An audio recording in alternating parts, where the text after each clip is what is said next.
Hello everyone, welcome to Hindi Shiksha. आज हम आषाढ़ का एक दिन मोहन राकेश जी के द्वारा रचित प्रमुख नाटक, इस नाटक के पात्र बारे में हम डिस्कस करेंगे। ये मैं प्रीवियस क्लास में बता रही थी कि मैं एक क्लास लूँगी जो कि इस नाटक के पात्र परिचय के बारे में मैं डिस्कस करूँगी। हम प्रीवियस क्लास में इस नाटक के पूरे 3 अंकों का विश्लेषण हुआ है, तो जाकर देख लीजिएगा। मेरे प्रीवियस क्लास में सरल भाषा में समझा गया है। तो अब हम क्या करेंगे, इस नाटक के पात्र के बारे में डिस्कस करेंगे। तो मैं जो कह रही हूँ वो ध्यान से सुनिए, और मैं जो पात्रों का इस नाटक के जितने पात्र हैं उन पात्रों के बारे में मैं जो भी डिस्कस करूँगी वो ध्यान से सुनिए और नोट कीजिए। एग्ज़ाम में आप सभी को काम में आएगा, ठीक है। तो क्लास शुरू होने से पहले क्लास को ज़्यादा से ज़्यादा शेयर कीजिए, लाइक भी कीजिए। देखिए, आषाढ़ का एक दिन में ये ऑलरेडी बता चुकी हूँ कि आषाढ़ का एक दिन में कितने पात्र हैं ना। अंबिका, मल्लिका, कालिदास, दंतुल, मातुल, निक्षेप, विलोम, रग्नि, संगिनी, अनुस्वार, अनुनासिक, प्रियंगु मंजरी, ये इस नाटक के पात्र है। पहले हम इस नाटक की जो नायिका है उसके बारे में हम डिस्कस करेंगे। इस नाटक का नायिका कौन है? मल्लिका, ठीक है। तो मल्लिका इस नाटक की नायिका है,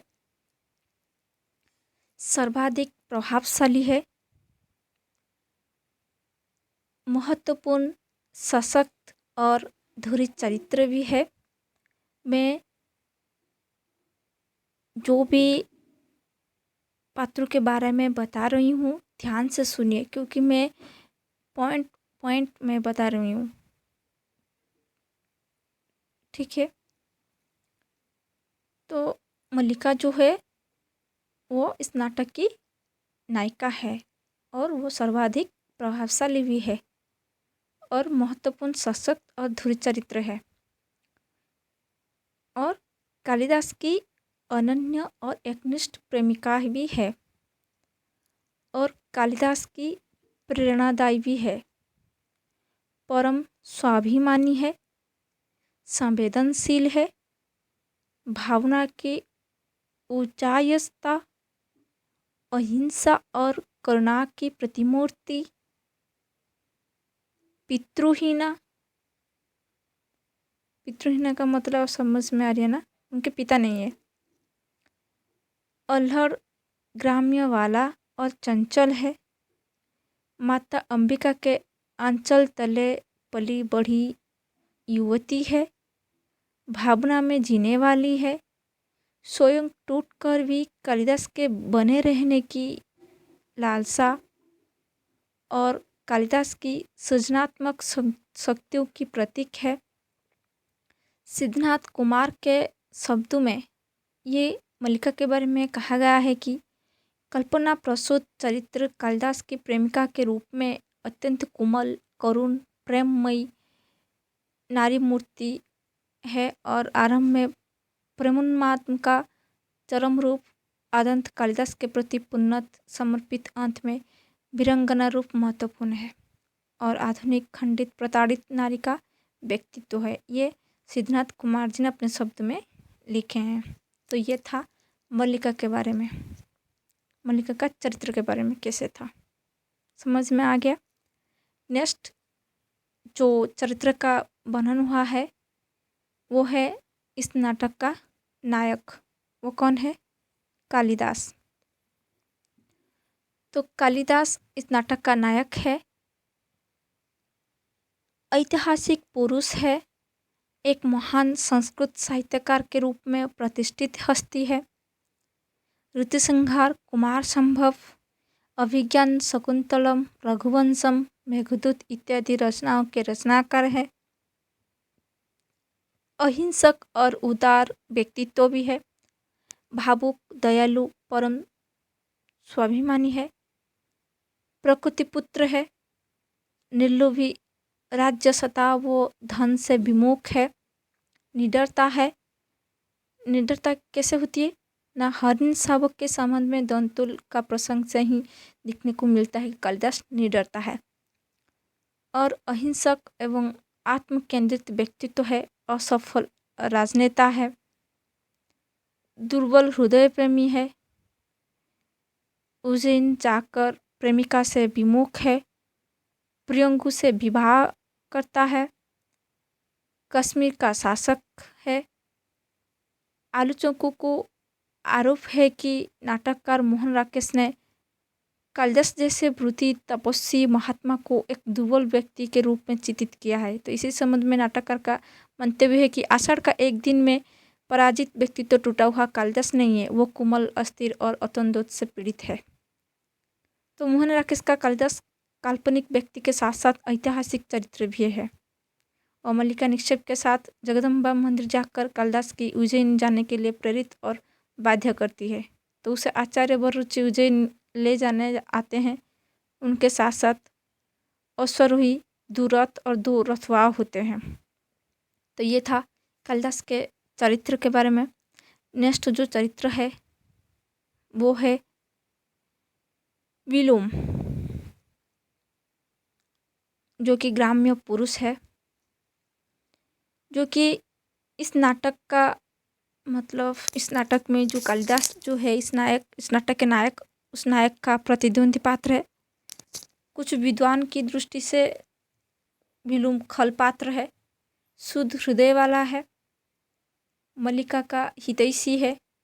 नाटक के आरंभ में अंबिका, मल्लिका एवं कालिदास के समक्ष दृष्ट रूप लिए आने वाला पात्र है, जो कि अंबिका और मल्लिका के जाने की बात कहने पर भी नहीं जाने वाला पात्र है। और कालिदास को अपनी व्यंग्योक्तियों से आहत करने वाला पात्र है। कालिदास मल्लिका दोनों के विवाह की संभावना पर जोर और प्रयास करने वाला चरित्र है। कौन? विलोम। और दोनों के विवाह से दोनों के संबंध में अपवाद दूर होने की सोचने वाला पात्र है। और कालिदास पर व्यंग बाण, जैसे उज्जैन में कई तरह के आकर्षण है, जो कि रंगशालाएँ, मदिरालय और तरह तरह की विलास सामग्रियाँ, इसे व्यंग बाण दिए हैं। स्पष्ट वक्ता भी है, साफ हृदय है, कोई लोग लपेट नहीं है, यथार्थवादी चरित्र है। वो कालिदास से कहता है कि विलोम क्या है, एक असफल कालिदास और कालिदास एक सफल विलोम। और कालिदास के अंतरंग सत्य का उद्घाटन करने वाला निर्भीक चरित्र है। नाटक का एक ऐसा पात्र जो नायक की प्रतिद्वंदिता में विजयी होता है, पर जीत कर भी उसे हार ही मिलती है। और मल्लिका की विवशता टूटन के फलस्वरूप उसे मल्लिका तो मिल जाती है, परंतु विवाह उपरांत भी मल्लिका उसकी नहीं हो सकी और कालिदास से बिना विवाह के अंत तक उसकी बनी रही। और मल्लिका की पुत्री का पिता है। उसके बाद अंबिका। नेक्स्ट जो पात्र है वो है अंबिका, जो कि ग्राम की एक वृद्धा है और मल्लिका की माता है। और मल्लिका की माता का सारा जीवन एक दुखांतक करुण गाथा है। यथार्थवादी स्त्री चरित्र है। पति विहीना अंबिका का पुत्री मल्लिका के प्रति वात्सल्य, ममता और हित कामना का भाव है। दुहिता की अल्हड़ता, अबोधता, चंचलता और कालिदास के प्रेम के कारण नाटक के आरंभ में ही घुटन, आक्रोश एवं मौन विरुद्ध है, ये देखने को मिलता है अंबिका के चरित्र में। और बेटी के संबंध में फैले लोक अपवाद से बेहद चिंतित और पुत्र के विवाह की इच्छा। अग्निमित्र मल्लिका के विवाह प्रस्ताव लेकर गया था और उसकी वापसी के उपरांत अंबिका का बेहद दुखी होना, मल्लिका की स्वच्छंदता अंबिका को बेहद नागवार गुजरती है और मल्लिका की भावनाओं पर प्रतिबंध लगाने की चाह किंतु मातृत्व बाधक है और पुत्र की भविष्य की सदैव चिंता, आतिथ्य भाव जो कि मातुल के प्रति। कालिदास के उज्जैन जाने के उपरांत बेटी मल्लिका के दुख से अंबिका भी दुख हो जाती है। तत्पश्चात दीर्घकाल तक अस्वस्थता अनुभव करती है और प्रियंगु के आगमन पर कालिदास के संबंध में सारी बातें जानकर दुखी होता है। कौन? अंबिका। और कालिदास के ग्राम में आने पर और उसके घर पर मल्लिका के न मिलने पर उसे खेद होता है और वो कहते कि मैं जानती थी आज नहीं तब से ही। तो कालिदास के जाने के उपरांत उसकी मर्मांतक फिर बेटी के समक्ष इसी प्रकार प्रकट होती है। क्या प्रकट होती है? अब भी रोती हो उसके लिए, उस व्यक्ति के लिए जिसने तुम्हारे साथ ऐसा किया। ये इसी प्रकार कथन प्रकट कर रही है मल्लिका के सामने। कौन? अंबिका, उनके माँ। और बेटी को सच का आईना दिखाने वाली आदर्शवादी भारतीय माँ का रूप अंबिका के चरित्र में प्रतिबिंबित हुआ है इस नाटक में। और मल्लिका जब बारिश में भीग कर आती है तो वो धान फटक रही होती है। उसके बाद नेक्स्ट जो चरित्र है प्रियंगु मंजरी, जो कि नाटक के द्वितीय अंक में भूमिका है। कालिदास की परिणीता और उज्जैन की राजकन्या है। व्यवहार कुशल एवं विदुषी है। सहृदय एवं दयालु नारी चरित्र जिसके हृदय में पति की सफलता के लिए चिंता व प्रयत्न का भाव है। अहम भाव से दूर सरल हृदय, जैसे मल्लिका से कहते कि अतिथि की मत सोचो, मैं यहाँ अतिथि के रूप में नहीं आई हूँ। और प्रियंगु मंजर जो है वो प्रकृति सौंदर्य प्रेमी है, राजनीति पटु नारी है। जैसे कि मल्लिका से कहते कि राजनीति साहित्य नहीं है, उसमें एक एक क्षण का महत्व है।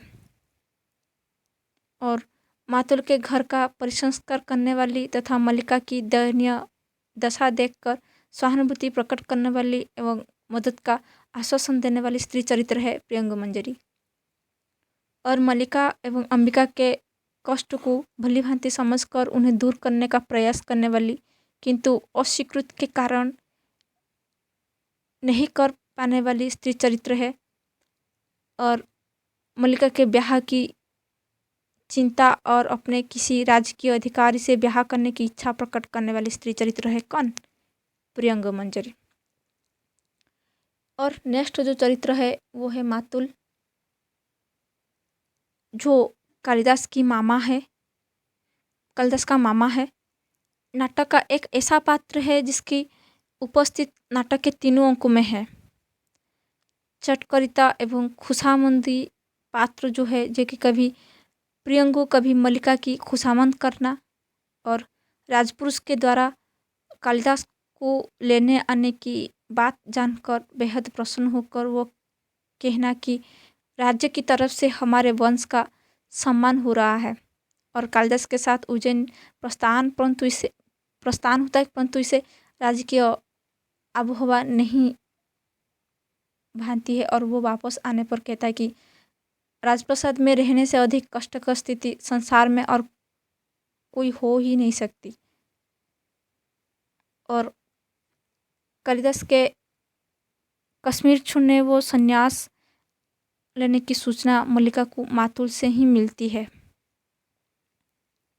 तो ये था मातुल का चरित्र। नेक्स्ट जो चरित्र है वो है दंतुल,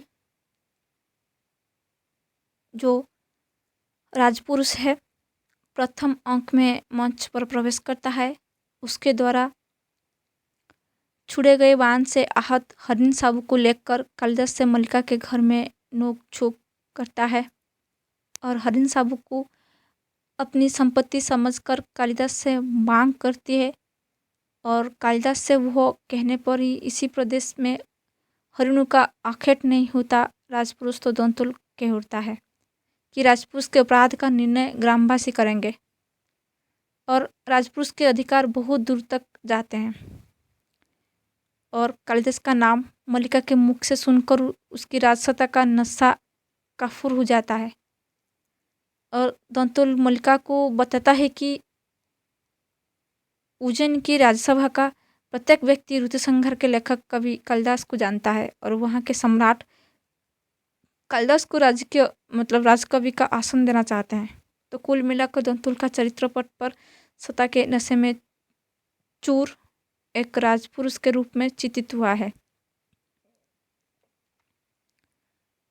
नेक्स्ट जो है वो है निक्षेप, जो कि वो भी एक ग्राम पुरुष है। ग्राम पुरुष है निक्षेप।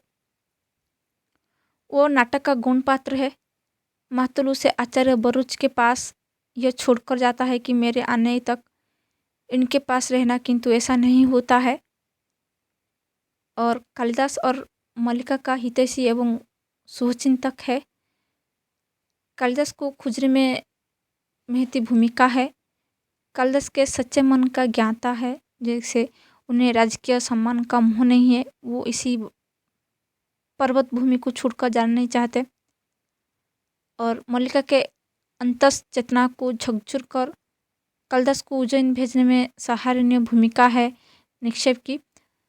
दूसरे अंक में मल्लिका की दयनीय दशा पर दुख एवं पश्चाताप का भाव होता है निक्षेप के मन में। स्वयं को मल्लिका की दशा के लिए दोषी मानता है और निष्कलुष साफ हृदय और परोपकारी भाव है। नाटक में गौण भूमिका के बावजूद अपने गुणों के कारण अविस्मरणीय चरित्र, जो यह मानना है कि योग्यता व्यक्तित्व के एक चौथाई भाव का निर्माण करती है। यह 3/4 भाग की पूर्ति प्रतिष्ठा द्वारा होती है। यह निक्षेप का चरित्र था। नेक्स्ट जो है रंगिनी संगिनी, वो दोनों जो है नागरी है, कालिदास और प्रियंगुमंजन के साथ आने वाली स्त्री चरित्र है। शुद्ध छात्रा है, कवि कालिदास के जीवन की पृष्ठभूमि पर शुद्ध है। इनके माध्यम से आज के शोधार्थियों पर व्यंग नाटककार ने किया है। संगिनी मृदंग और वीणावादन सीखने वाली, सुंदर प्रणय गीत लिखने वाली पात्रा है और रंगीन जो है उज्जैन के नाट्य केंद्र में नृत्य का अभ्यास करने वाली तथा नाटक लिखने वाले रुचि है। उसके बाद नेक्स्ट जो पात्र है वो है अनुस्वार और अनुनासिक। वो है उज्जैन के राजकर्मचारी। मल्लिका के घर का कमरा व्यवस्थित करने के लिए इनका आगमन होता है, क्योंकि राजमहिषी प्रियंगु मल्लिका के यहाँ आने वाली है। इनके कार्य हास्यास्पद में होता है। तो ये था आषाढ़ का एक दिन नाटक के पात्र के परिचय के बारे में। तो आई होप आप सभी को समझ में आया होगा कि इस नाटक के कौन कौन पात्र है, इस पात्र का चरित्र कैसा है। तो आप सभी को समझ में आया होगा।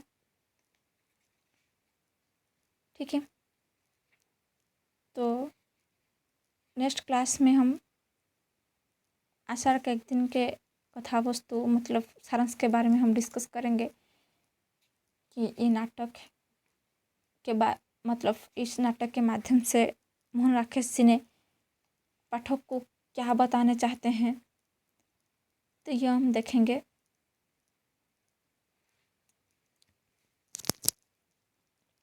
ठीक है, तो कैसे लगा इस नाटक के पात्र के बारे में जो डिस्कस हुआ कैसा लगा आप सभी को कमेंट बॉक्स में कमेंट कीजिए। यदि आप सभी को अच्छा लगा तो लाइक कीजिए, ज़्यादा से ज़्यादा शेयर कीजिए और यदि मेरे चैनल में नए आए हैं तो सब्सक्राइब कीजिए और बेल आइकन को प्रेस कीजिए ताकि मैं जितने भी क्लास करूँगी पहले आप सभी को ही नोटिफिकेशन मिलेगी। ठीक है, तो thank you very much for watching this video.